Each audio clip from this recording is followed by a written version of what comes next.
Amma's description and narration of examples about life standing on the bare soil of life imparted a new vision to the devotees.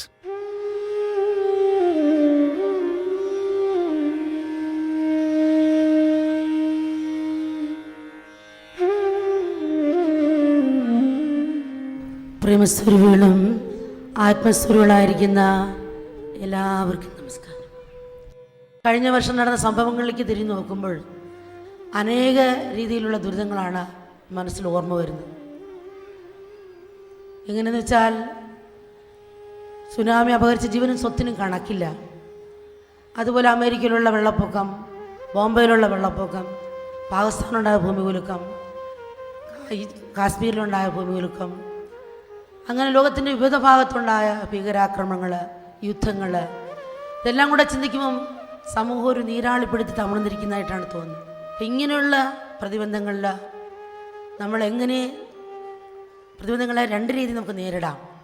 ഒന്ന് നമുക്ക് ഭയം നോടാം, ഒന്ന് സ്നേഹം കൊണ്ട് നമുക്ക് അതിജീവിക്കാൻ സാധിക്കും.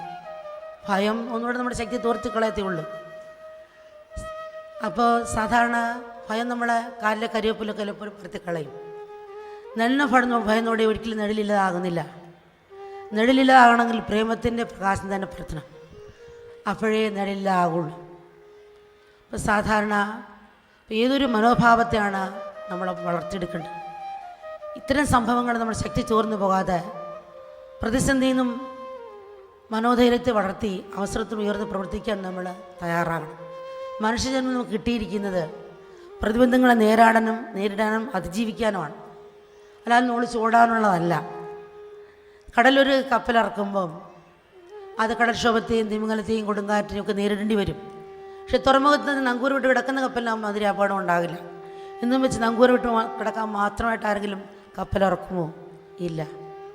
അതുപോലെ റോക്കറ്റായാലും പ്ലെയിനായാലും റോഡിൽ തന്നെ കിടക്കുന്ന സുരക്ഷിതം എന്ന് വെച്ചാൽ ആരെങ്കിലും പറക്കാതിരിക്കുമോ?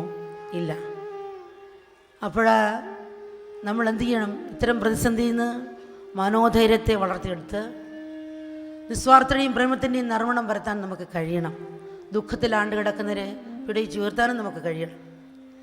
ലോകത്ത് നമുക്ക് എപ്പോഴും നല്ലത് കിട്ടിയെന്നിരിക്കില്ല, നല്ലതിനേക്കാൾ ചീത്ത അനുഭവങ്ങളായിരിക്കും നമുക്കുള്ളത്. അതാണ് ലോകത്തിൻ്റെ സ്വഭാവം. അത്തരം സന്ദർഭങ്ങളെ നമ്മളെ വളർച്ചയ്ക്കും വിജയത്തിനും ചവിട്ടുപടികളാക്കി മാറ്റാൻ നമ്മൾ പഠിക്കണം.